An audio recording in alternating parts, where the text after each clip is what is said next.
everyone, I'm Rebecca and welcome back to my sewing room. This week I am going to be continuing on with and hopefully finishing up my 1830s pumpkin dress project, which you can see right here. So in my previous two videos on this project, I have completed the dress. Ta-da! It's done. If you have not seen those videos, definitely go check them out.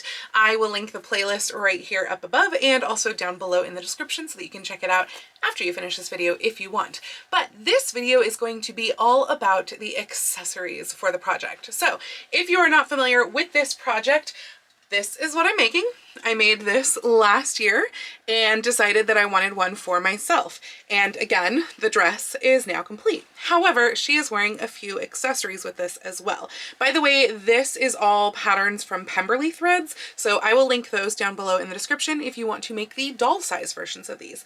Now, I do not actually have patterns of these pieces for human sizes. So part of what we're going to be doing is sizing them up to my size. And I guess I should say I do have bonnet patterns. I've made the bonnets from the 1830s before, so I do have a bonnet pattern. I don't, however, know if we will be getting to the bonnet in this video because what I don't have is silk, ivory silk for the bonnet. Speaking of fabrics, while I do have the buckram for the bonnet, this is the closest thing that I have to ivory silk.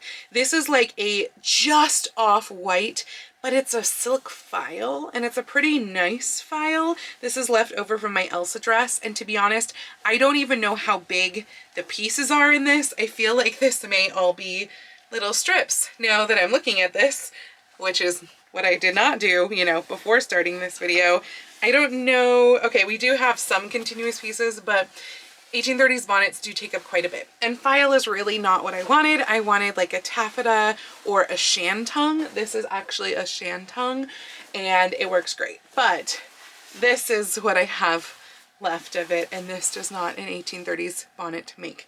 So I may or may not be getting to that this video. However, what I'm going to be starting with is the pelerine. So a pelerine is a small capelet that they wore in the 1830s, and it would be something that would cover up that more boat neck-like neckline of 1830s dresses, and you would wear it as part of your day wear and also in a little bit like kind of part of your outerwear if it's not like cold outside and you don't need a pelisse.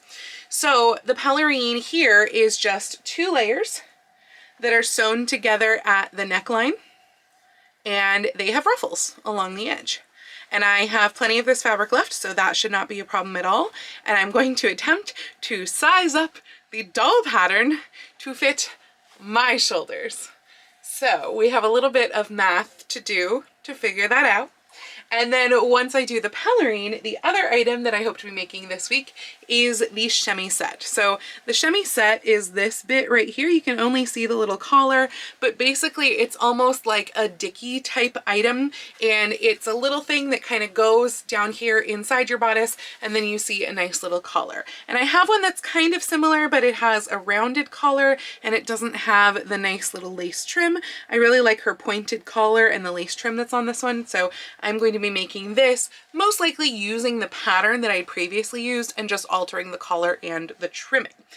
I don't know if I actually have a pattern for that, but it's literally hanging behind the camera right now. And the nice thing about a chemisette is you can pretty much just lay it flat and use it as its own pattern. So that's what I'm going to be doing. And I'm going to be making that out of cotton organdy because I found that cotton organdy creates a really nice crisp chemisette. Plus mine is a little bit on the soft side, so I think it will be perfect. So let's go ahead and dive into patterning the pelerine.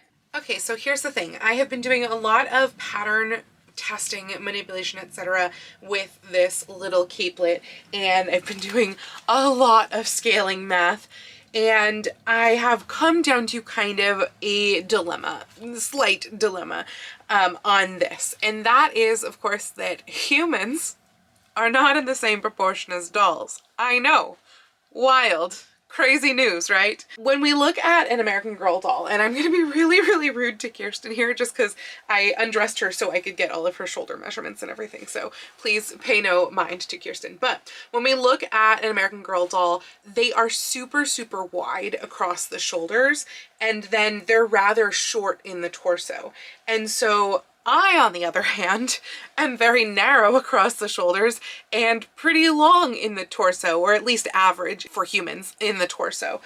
So the dilemma that I'm kind of finding here with this pattern and then bringing it to human size is that when we look at these types of pattern pieces here, we can do things with two different scales, because basically this part right here, this would be the shoulder scale, and then this part right here potentially would be the length or like height scale. And so like with this one scaled up, if I then do this piece as well, basically I know that they look very different on here because they are very different on here. But if I make this my length scale, it winds up almost the exact same length as this. It is just a tiny, tiny bit shy. So basically, if I were to do, these are all measurements without seam allowances, but if I were to do this pattern piece here, which is the B capelet, which is the upper capelet, this one, this bit right here, I'm gonna hang my notes here, this bit right here is 7.9 inches. And if I did the length scale, this bit right here is 7.12 inches. But if I used the shoulder scale for this, it's only 3.87 inches. So it's a humongous disparity. Now, my brain is telling me that the right thing to do is to use the length scale, because that way it will look the right length in the back and it won't like be super awkwardly short. 3.87 inches seems really, really crazy short. So I think that's what I'm gonna do. I am not planning to make a mock-up of this, which might be a bad idea, but I do have quite a bit of this fabric left, and if I have enough of the fabric, honestly, I was planning to do the undersides with this exact same fabric as well, because we have the undersides and the oversides. And so what I think I'm going to do here is cut out basically one piece of each of probably the lower capelet first, is my thought, and then see what that looks like on me. So the lower tier over here. And then I will cut out, if that works, then I will cut out the rest of it and cut out like the backing, which again, I will probably do with the same fabric. We'll see. But yeah, that's my plan. The ruffle seems oddly narrow. I mean, I know it is kind of narrow here, but regardless, if I do like the shoulder scale, which is what my plan is, the ruffle is 1.68 inches wide.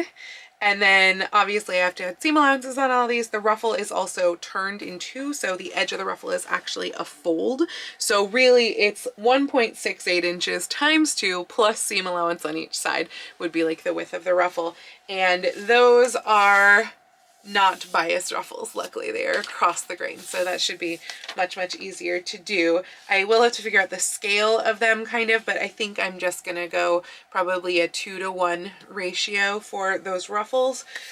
But yeah, we've got a lot to do, so I'm gonna cut out the first piece. And one of the reasons that I'm doing the length scale instead of the shoulder scale for the back is because I can always shorten it, but I can't lengthen it within the same piece. So yeah, I'm gonna cut everything out, and hopefully we will wind up with a successful pelerine. So I don't know how well you can see the line on here, but it was just looking really, really off. Like it's so narrow in the shoulders and then so long in the back. This is the largest back piece right here.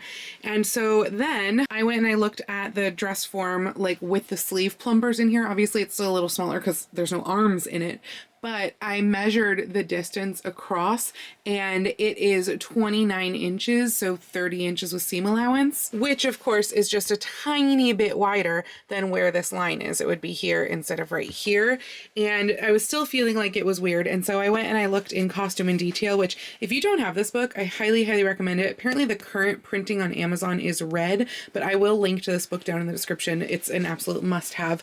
And it gives dimensions on all sorts of extant pieces. So I was looking at like all of these neckline or collar type, you know, pelerine type pieces, and it's showing me basically what I have, like 10 inches right there, or like this one 10.5 inches, which this one's a little bit wider of a shoulder. This one over here, the entire width across, 25 inches. Like, this is all what it is. And granted, I am a larger person. However, my shoulders are not the like shoulders of a larger person. So I don't know. I think I'm probably gonna stick with what I have and hope it's wide enough. I don't think there's any more in here, but did you see the chemisette that we just passed? Look at that pretty chemisette. There's one right there. And it's kind of similar except without the little corner that I'm going to be doing.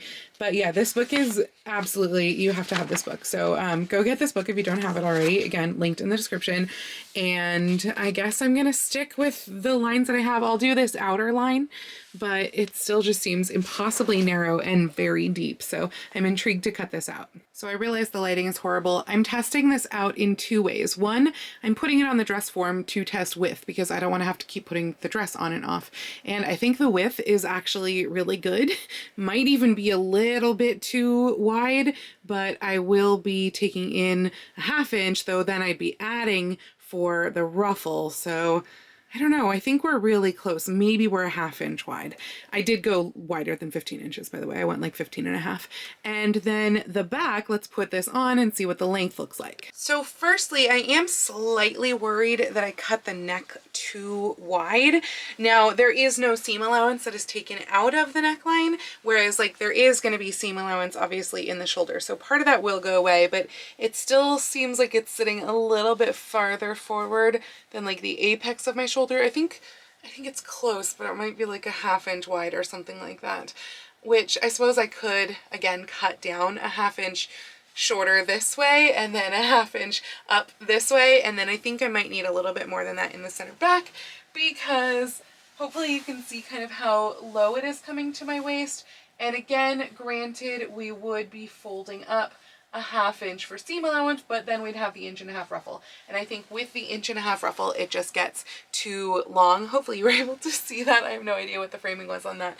But yeah, I think it's going to get too long with that ruffle, because basically with the ruffle, it should come to the top of the waistband that I put on the bodice.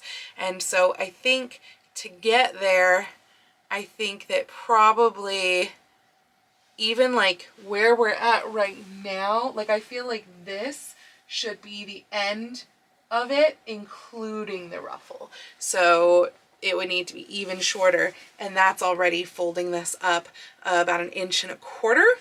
So 1/2 inch of that would be seam allowance, but then we have the ruffle. So yeah, I do think that we need to make this significantly shorter and honestly a little less wide on the shoulders and a little less deep, so that I can just cut down the neckline just a little bit. So lots of tweaking to do on this. I'm gonna draw some new lines and make this a little bit smaller in pretty much all directions, and hopefully that will work. All right, I feel like this is the appropriate neck circumference in the back, and also I think it's the appropriate length, considering we're going to be folding that 1/2 inch out and then adding 1.5 inches of ruffle.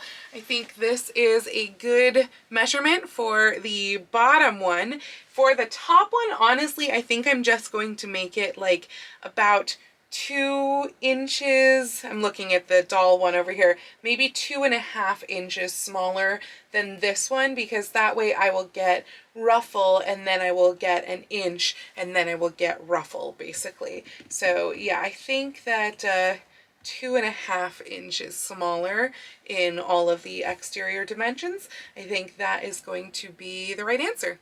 By the way, here is the front piece. I cut this with the 12-inch drop that I had originally done with all of my math and figuring out like the length that way, which oddly enough is actually how wide we are at the shoulder at this point as well, because I had added to it.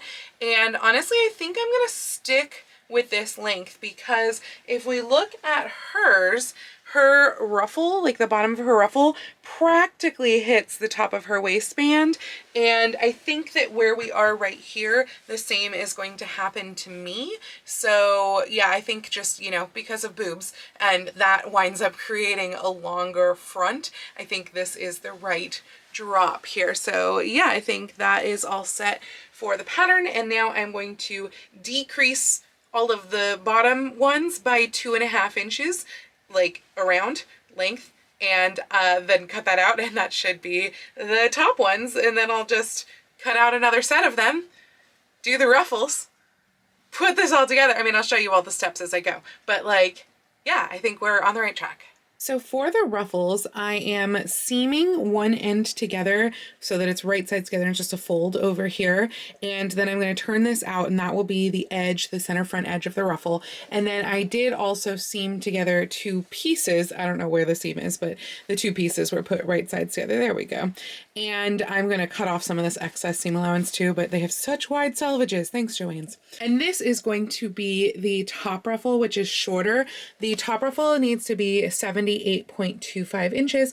The bottom ruffle needs to be 93.5 inches. I believe that if I cut off a piece of this, it will wind up being long enough in combination with the other two strips to make the bottom ruffle, but it does mean that this isn't going to be the center back, which is a little bit, you know, of a bummer, but I'd rather just like not waste fabric, I guess.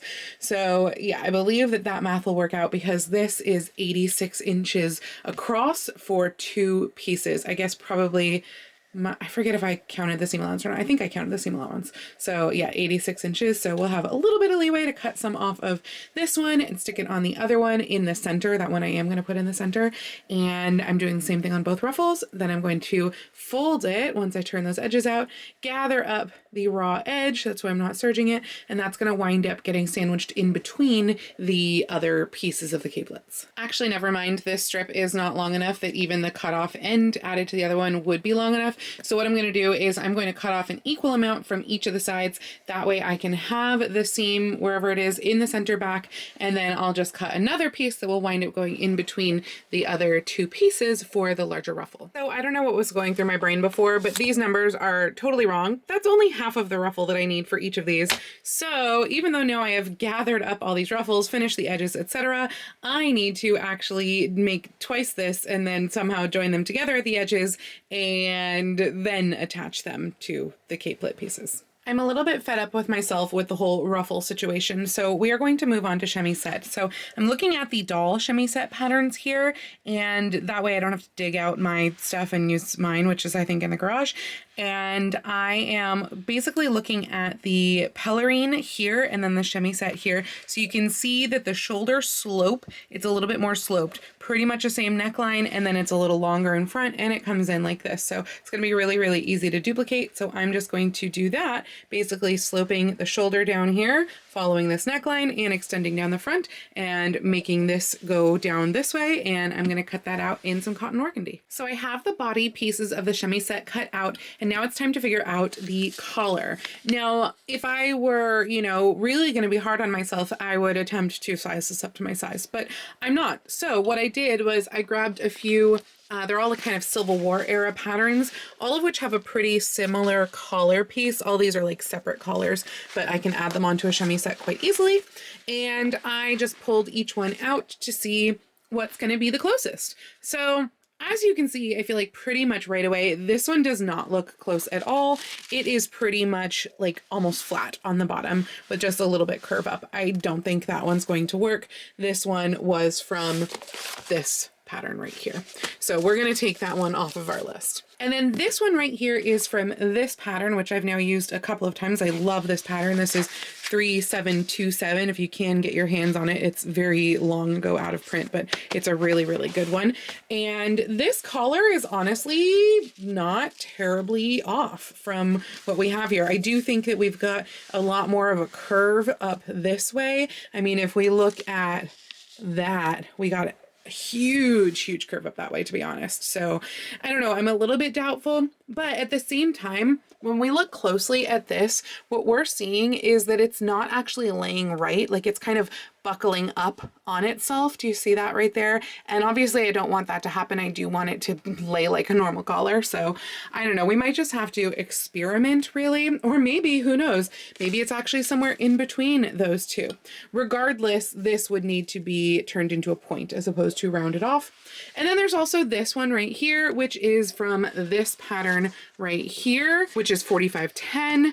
And I just feel like this one is a little too rounded in every way. It's more curved up, I think, even than this one. So I think we're going to take this out. And you know what? Maybe it is going to be a thing of something in between those two. but it's a good starting place to go from, and maybe I'll just try drafting out something that's a little bit in between and see if that works. So I've decided to just go with the collar as is for now, this one right here. And what's serendipitous is that it's the exact right length for the neckline of the chemisette that I have. So great. Okay, we're just gonna go ahead and give that one a try and see how it goes. By the way, as far as the chemisette construction goes, I have seamed together the shoulders on the machine, and what I'm going to do now that I've just pressed it flat for this is I'm actually going to press one side over, cut this one small, tuck it around, and I'm going to do a little whip stitch along that. I forget what that's called. That's some sort of fancy sewing stitch, but that's what I'm going to do because this will a little bit show in the shoulder area potentially because it's underneath the collar right there, but that way I don't have like serging or anything like that, and I still have it finished. Is that a flat felled seam? Might be. Anyway, and then all of the other edges, other than the neckline and the bottom of the chemisette here, they are just going to be turned in and honestly probably sewn on the machine. I might do this one by hand, the center front, but these ones are definitely going to be by machine, and that is because they're not going to show. It's worn under the clothes. And then the bottoms right here, these actually get turned up into little channels that run a drawstring through. So the drawstring goes around, all the way around, and then ties in the front at the bottom. And then up here we get some sort of little closure, I think probably a button and loop closure. And frankly, that's all the closures that you need on a chemisette. That's really it. And that keeps it nice and tight around the waist. And then this keeps it closed at the neck. And that's a chemisette. It's pretty easy construction. I have just pinned the collar on to the chemisette to see if it would work size-wise and everything. And it does in fact appear to. I'm getting like the nice little roll at the collar, and then it's smooth the rest of the way around. So I think I can go ahead, cut out a second one of these, and then I'll put these right sides together with a little bit of lace sandwiched in that seam so that it pops out when I turn it right sides out. And then I can do up all of my sides and the fronts and all that sort of stuff. And yeah, it's practically done already, except, you know, not. So let's talk about how to sandwich trims between some layers so that you get it to poke out the outsides. I've already done kind of the first step here, but basically you have to choose what is the right side of your fabric. Well, choose it or it'll tell you by, you know, being a pattern fabric or something. So this is the right side of my fabric. The underside of this lace is the right side of the lace, which lace does usually have a right and wrong side. And then I have run gathering stitches on this lace, which is about 2 times as long as all of this. And I've pulled up the gathering stitches. I marked the quarters. So I marked half and then over here and then over here. And then I've just pulled it up so that the gathering looks pretty much even, and I have pinned it all in place. Now you can baste this in place right now as your next step. However, I'm kind of lazy and I like to cheat. So I'm going to go ahead and pin the other layer right on top of this, making sure it's nice and smooth and has everything all met up. I'm going to leave all these pins in place, just add a few more to get this to stay nice in place, and then run your stitch along the exterior, a ½ inch in or whatever you prefer as your seam allowance. And then you will just turn it right sides out and your lace will become the outside. I'll show you. It's all sewn together now. So we are going to clip our corners and turn it right sides out. Once we give it a good press, we will have a lovely collar. And there's our collar. Now we can go ahead and attach that to the chemisette itself. By the way, you might notice that I stopped the lace a little bit from the edge here. That's because this bit is going to get covered over, so that's going to turn into seam allowance. I finished all my edges off, so these ones are hand sewn right there, and then these ones are machine sewn because no one's going to see them. I did also fell down my seams right in here by hand, and I also put some binding made out of a bias strip of the cotton organdy around the neckline and finished that off by hand so that all of the collar is nice and neat. So that means that the only thing left to do now is to create the channel for the drawstring to go around. So we are just going to fold this part up here twice, wide enough to leave a channel, as in don't close off your edges. And then we're going to string some drawstring through. It's going to tie at the center, and we will also add a button and loop right here at the neck. I've just finished pinning and sewing the ruffle on the smaller capelet piece in that same manner of like sandwiching the ruffle in between the two layers. So I'm going to turn this right sides out. This took freaking forever to do, by the way, just because it's a lot to ruffle. And of course, I still have one more because there's the larger ruffle sitting right there. Or actually it's a larger capelet. I haven't even pulled up the entire ruffle. So yeah, I've got to put that one together, but let's see what this one looks like. And this is what it looks like when turned to the outside. So now I just have to do the larger one and then I can put them together at the neckline. We'll just make them go together with a little bit of binding around the neckline, but that is what that looks like at the moment. I just thought you all would appreciate seeing Dora in her version of the pumpkin dress. She's got her little Pelerine capelet on here and the orange of the dress, except of course that this is actually the capelet that I am making currently. What do you think, Dora? What do you think? I think she wants out. The two layers are now kind of finished, each one separately, and now we're going to put them together. So I might baste this, I'm not sure, I might just keep it pinned, but I'm gonna make a little bit of like a double fold bias tape out of this fabric, and I'm just going to finish over the edges by having that fold on each side of the edge of the neckline. So we are just about done with these main accessories here. I don't think I really showed you what the little channel looks like on the Chemisette, but it just looks like that. It's just folded over, and I've run just like a little piece of poly twill tape because Joann's apparently doesn't have regular twill tape. So there's poly twill tape in there, like from a Wright's package, and I put a little hook and eye at the top, and I have not yet cut off my twill tape because I wasn't sure how much I wanted, but basically the way that this works is we just go like this and hook our little hook, and then down here at the waist, now obviously this would be worn over the corset and everything, but down here at the waist we just tie our tapes into a little bow. And obviously that was a good length of twill tape, so I can cut off some of that excess there, and it just holds everything in place like this, so we can see the back too, and then you would go and you would put on the actual dress. Obviously I will show you all of this all together as well, but I wanted to show you the accessories separately on their own too. So we just have the collar there. I may wind up adding another hook a little bit lower. We'll see if it's something that I need or not, because I'm just not sure, like, will it separate by the time we get to the neckline of the dress, or will the neckline of the dress kind of help to hold things together? So I might wind up adding one, you know, if there's too much of a drop basically before we get to the neckline. But then on top of the dress goes our little Pelerine capelet.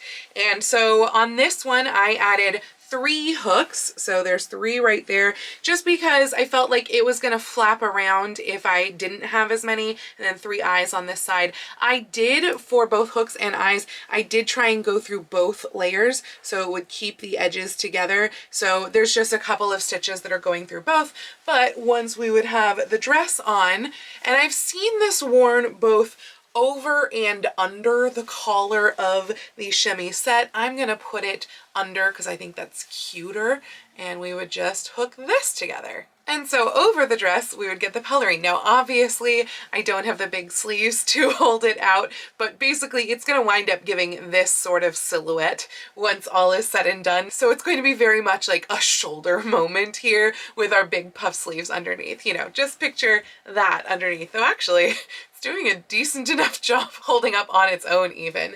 And I think that this is going to be a nice sort of warmth layer as well. I mean, really it's just, what, 4 layers of cotton, I guess, once all is said and done, but I think it's going to be a really nice finishing layer and also good for winter and really just to complete the whole ensemble.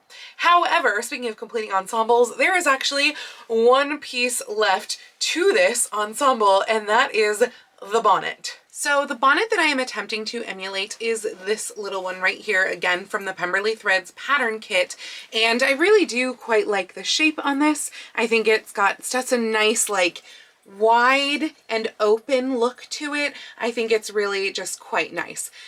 Now, I think I mentioned this earlier in this video, but I don't have any more of this fabric. This was a silk shantung, I think, remnant that I had from a previous 1830s outfit where I actually made a hat for that outfit as well. So I have a lot of things made out of this, and unfortunately that means that I don't have it left. So I went to Joann's to see if I could find something similar. I was hoping like a poly shantung, like in the home deck section. No. In fact, there was one fabric, I think, in the entire store that was at all a close color match and, you know, kind of still looked nice. Like, we're not talking cotton canvas or like fleece or something like that. And that was this poly satin home deck fabric. So you can see it's a pretty close color match. It is definitely more shiny and it is obviously less textured because it's satin. I think it will be okay though. This was more than I wanted to spend, but luckily they did have a pretty good like random coupon going on where you would like even off of sale price items, because this was already 40% off, they had like a $10 off of $40 worth of fabric coupon. So that actually worked out. I also bought some mulling, which is just like flannel from the flannel section, and mulling goes underneath the satin. I have not always used mulling, but when you are using satin on a bonnet, it becomes even more important because satin really kind of shows every sort of little bump and ridge underneath. Now, as I kind of mentioned, I have made a lot of 1830s hats before. In fact, at this point, I think I have made 4 adult-sized 1830s hats, 2 of which are bonnets. And one of them I actually did make on this channel. I'll link that up here if you want to go check it out, and also down below in the description. And that is this one, though for some reason it's gotten very bent out of shape. I don't know what's going on with the brim. I mean, it sits in a closet, so I guess that's the problem, is it's been sitting on the brim. And I just feel like the buckram feels crackly.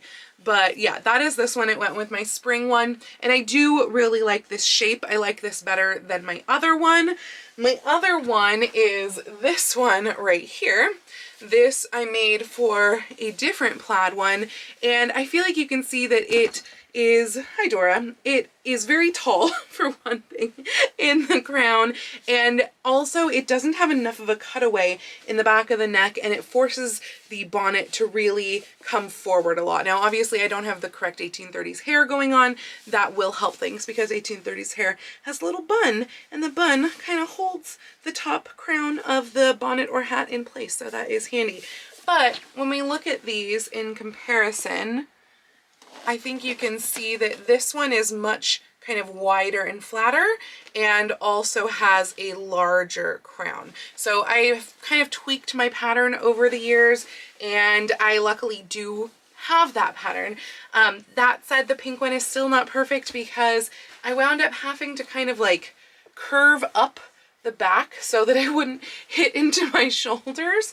So yeah, I do want to see if I can fix that this go around, and I don't know, maybe just curve this in a little more is what I'm thinking, or maybe cut it up that way. That could also be, I'm sorry, I'm not even showing you the right angle, but cut it up shorter like that, and or make it narrower here at the bottom. So we'll see exactly what I wind up doing. But this one, what's interesting is it almost comes around flat at the bottom, and really maybe that's what I need to do, is to just like totally flatten that out and make it go straight across, and maybe it would sit better that way. So maybe I'll try that, give a little inspiration from this. But here are my bonnet pattern pieces here. I've got a whole bunch of buckram. I've got the fabric I just got from Joann's. So let's see if I can make a bonnet in 2 days, because it right now is the end of Friday night. So I have Saturday and Sunday to work on this bonnet to get this in time for this video. And I really want to finish everything this week, even though I'm not technically wearing this until next weekend. So keep your fingers crossed for me. I'm gonna go into bonnet making. I'm probably not gonna go into super detail and everything. And yes, hot glue will be involved. So I was just looking at the difference between the doll bonnet and then the bonnet that I made before, and I'm realizing that the main difference in construction actually lies in the shaping here in the crown itself, not even so much the brim. I mean, the brim is a little different, but basically what we're looking at here is that it cuts away in the back. So what I had was straight across, basically, like full side, full side. It didn't cut away. And so I think what I'm going to do is I am actually going to cut this shape away here, kind of at this angle, and that will wind up making this a bit more like this in the doll, where we have that cutaway. And I think in doing that, and then in shaping the brim just a little bit, because you can see the brim difference here. So just like kind of how I mentioned how it needed to curve up and in, I think that's what needs to happen. And this needs to become a continuous curve down to this point. So I can keep the bulk of things the same and then just curve up that and cut in that. And I think I will have a bonnet that will fit my head a little better and not kind of hit me in the back of the neck and shoulders like this one did, which is why I had to curve that away. So yeah, I think that will result in a bonnet shaped a little bit more like this. So we're going to give that a try. I now have all of my buckram pieces cut out, and each one is cut out twice. And this is heavier weight buckram. I'm not exactly sure where to get it. I got this a few years ago, but this is not the type of stuff you can get from Joann's. And now what you're going to do is you are going to kind of semi-fuse the buckram layers together with a hot iron. And then you are going to sew around them as well. I recommend putting some clips on the side, like quilting clips, just to hold it in place, because the fusing is not a like foolproof method. I think you can see right now it's actually not fusing together. Sometimes buckram does, sometimes it doesn't. It depends on kind of how much of the plasticky sort of coating is on there, and I guess how hot your iron is set to melt that plasticky coating. So I always fuse it and then sew over it just to make sure it is actually fused. And you're going to do this for all three of the types of pieces. So yeah, this side doesn't want to fuse, this side fused. Who knows why? I don't know how well you can see the stitches that I've done on here to join these pieces, these layers together, but now that I have joined them, before I do anything else, I'm cutting out 2 layers of mulling and 2 layers of the outer of basically all of these pieces, the exact same size as the buckram, with the exception of the crown piece, which does get seam allowance added on all sides. Now that all of the pieces are cut out, it is time to wire the brim and the crown pieces. So I've got my millinery wire right here. To be honest, I think I bought this years ago kind of en masse from Richard the Thread at Costume College, but you can probably buy it from them online or in LA as well. This was years ago though. But what I'm going to do is this wire is going to get applied all the way along the outside of this brim right here, right along the very edge, like as close to the edge as I can get it, except for the corners, where the corner, instead of having a harsh ending right there, I'm going to bend the corner, bring it up to here, and then secure it there. And it's going to go inside at that 1/2 inch away from the edge mark, because this part right here gets cut away. And so we need to have access to that last 1/2 inch for seam allowance. Likewise, over here on the crown, when I went and stitched in my little circles, which I think you can see kind of my spiral going on there, I made sure that this edge right here, that this line was a 1/2 inch from the edge. And so I've just colored over it with marker so that I can actually see it now. And I'm going to apply the millinery wire just inside of that circle. All of this gets applied with a zigzag stitch on your machine, stitching very, very slowly. And because this is such a large bonnet, I really can't get in there with my camera to show you, but I have done this in other videos previously where I have applied millinery wire very similarly. So now that I've added the wire, the next step was to cut crenellations all the way around the top of the crown. And I have also actually cut little slits in this area here so that all of these can be folded upwards like this. Now, both of these sections are going to fit into the sides of the crown, and that is going to be how they adhere together once we add silk and the mulling and everything that is. These are going to go down, they're going to curve around the wire so the wire becomes the inside of the crown. So now I'm going to cut similar slits on the mulling and on the fabric, and I'm going to take the fabrics and I'm going to put them on here. A lot of that's going to be done by hot glue. Just FYI, of course, you are welcome to use sewing as well, but hot glue tends to work. I have assembled everything over with glue so far. So that's doing the glue on the very edges, like on here, you know, cutting all my crenellations like I talked about before. Same with on here. And I've also gone so far as to put a little bit of glue, not quite on the edge, but a little bit lower down around here and then also up the side. However, as you can see, because I'm not doing the very edge, it's just not looking like super nice and clean or anything like that. So I am now going to go around with needle and thread and stitch that together with a whip stitch as well, same with down the back, to give it a nicer finish. Now I feel like I haven't actually molded crowns that often, and so maybe it's just that I didn't account for kind of the bulk that would happen with the mulling down the center back seam, but I do feel like it looks quite bulky, so I'm hoping that by adding the thread closure as well that it will smooth that out a little bit. Once I've done that, I am also going to go ahead and by machine, I am going to put bias binding along the bonnet brim. I usually do the outer portion by machine and then turn it around. It's double fold type bias, and I turn it around and stitch this side by hand. You could do either. It's just personal preference, but you have to do this before you attach the crown, or else you really can't get this around in your machine too well, especially when it comes back to over here. So yeah, definitely do this step before you go and you add them together. So now that this has been pretty meticulously stitched down all along the edge, it is time to attach the crown to the brim of the bonnet, and we are going to do that mostly with glue. We may reinforce with a little bit of stitching, but the join in the two will also be covered over with the ribbon that goes around the bottom of the crown as well. This is now all glued in, all of the bits in there. I had to glue through kind of lots of different layers in there, but yeah, it's all set now. It is, hi Dora, not the cleanest that it could be on the outside, but I am going to cover that with a band. Mostly I just want to get this done, but we do also have to put the lining in the inside. So Dora, this is not to rub your face on. So I am going to glue in the lining as well. The lining I actually have already made up. It is right here. And I actually did this part on the machine. So I just stitched around, so the top of the crown was attached to the sides of the crown. Dora, stay away from the bonnet. She's also sitting with her tail right next to the hot glue gun. Like, can we really, Dora?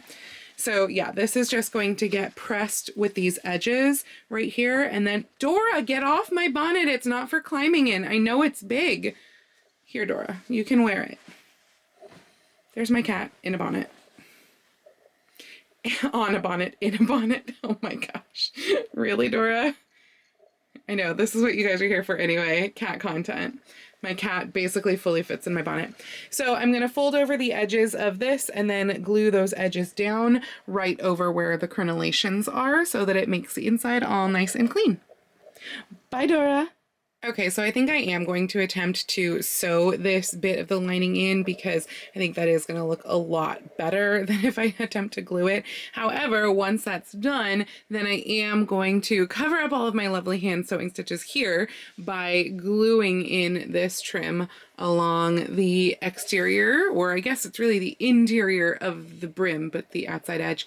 And then I think I will add some decorations like purple ribbon and stuff on the outside, and that will probably be it. The bonnet decoration is finally all done. I made these quote-unquote ribbons out of leftover random scraps that I had in my stash that matched the ribbons on the American Girl size bonnet. So I made a bow on this side with actually the same millinery flowers that are on the American Girl one, but just a lot more of them. And then over on this side, I made a probably way too oversized rosette, but again, that was just like what this kind of pleated up to be. And this is not an exact color match, this ribbon, because the other one is a pale green, but I didn't have anything close, and I didn't have anything close even in fabric to make like fake ribbon out of it. Also, I'm just feeling very done with this bonnet. I'm hoping that I like it with the decoration on, because I was really not liking the shape plain. Honestly, the crown, I think maybe because of all of like the mulling and thickness, I don't know, the crown wound up actually way narrower than it was meant to. And then on the inside, I just have wide eyelet because the American Girl one just has a wide eyelet. So let's go ahead and put all of this on and show you what it all looks like.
about this finished look.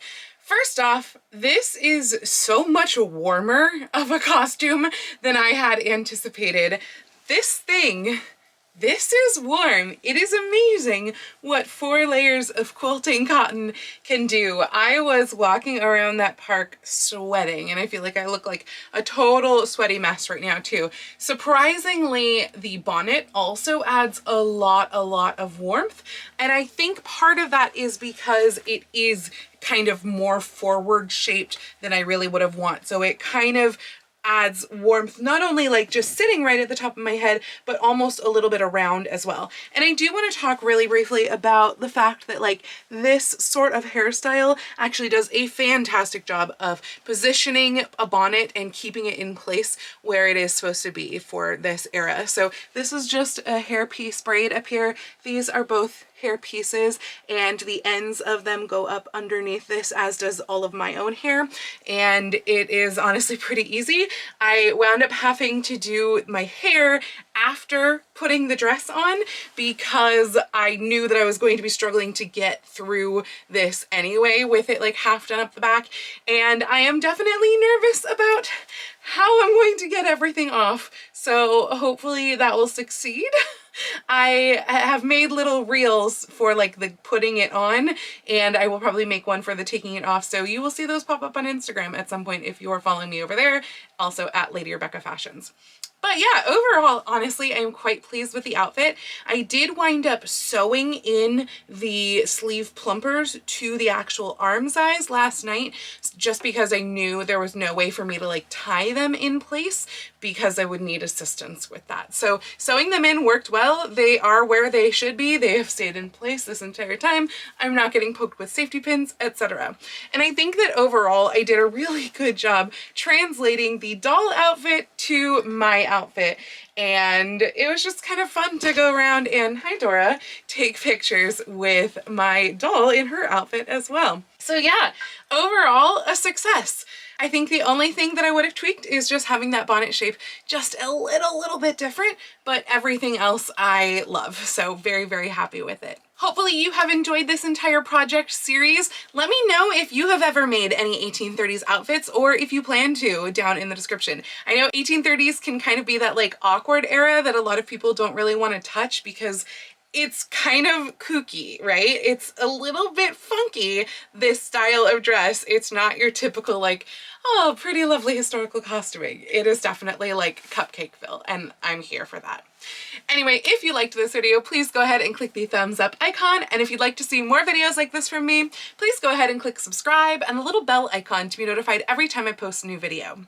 I do post videos here on YouTube at least once a week, with sewing vlogs out on Tuesdays and sometimes additional content out on Saturdays, but I post every day over on my Instagram, so please go follow me on Instagram. That's at Lady Rebecca Fashions. And if you'd like to help support all of the work that I do on this channel, I do have a link to my Patreon and my Ko-fi down in the description below, or you can send me a super thanks or join my YouTube channel memberships right here on YouTube. I'd also like to give a special shout out to my Edwardian level patrons, Jean and Janelle. Thank you all so much for joining me today. I hope you all have a wonderful week, and I will see you all very soon in my next video. Happy sewing!